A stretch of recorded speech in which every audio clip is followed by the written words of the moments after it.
Dan Production Beats. Sıkıldı ruhum, düşer yine hüzün yüzünden. Avluda oturup bir sigara yakmış Leyla. Hasret dizinde, bir mektup elinde. Boğuluyor yine bu sevgi selinde. İzmarit ve kül parşömende umut, ama vuslat evinde. Bir şey özlüyor her giden, her gelen ten aratıyor gideni. Bekliyor Leyla, bekliyor, bekliyor bu eve döndüm dememi. Aşk ikinci plan, bir ilişki ancak huzurla bilenir. Severken ölmeyi düşünmedim, bunu baştan kim bilebilir? Gözlerim artık sapları, buram buram sen tutuyor geceler. Aklıma gelince deliriyor gibiyim, huzurda kayıp ve yaş dolu peçetem. İlacım benim, ilacım Leyla. Bu da kaçıncı reçetem? Gündüz gelemedin, işin mi vardı diyor. İnadı bırak da bana gece gel, gör geceler yine Leyla'm. İstesem de sana gelemem, İstesem de sana gelemem Leyla'm. Kalbini yeniden delemem.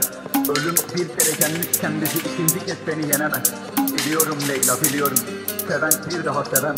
Bir can boğuluyor evimde sanki, üzerime geliyor yıkılmış tavan. Yağmura benzetiyor beni gören, gökyüzü siyah ve bozulmuş havan. Giden ardına bakmaz oldu, katranı ciğerine topluyor kalan. Her güzel şeyi yarım bıraktı, bir cümle içine doluşmuş yalan. Tersten esiyor rüzgar, bir zindanda kalbimi uyutuyorum. Yaptığın her şey kim nedeni, seni bir kere görsem unutuyorum. Ama bitti be Leyla'm o günler, sana gelen tüm yolları kurutuyorum. Unutamazsın dediğin kelimenin içindeki harfleri bile unutuyorum. Bu ne cehennem, sana dönmem bir güzelim andım var. Bir damla gözyaşım akmadı, yaptığım pisliğin ardından. Bu şehrin her yeri yağmur, ama içerimde bir dolu yangın var. Seni de yakıp kavursun, ihanet dolusu yangınlar. Yaz bitti, kara kış geliyor, yaprak düşer artık dinliyorsa. Ve hala kaybediyor yüreği, her güneşe kanıp gün diyorsa. Her dikeni görüp gül diyorsan.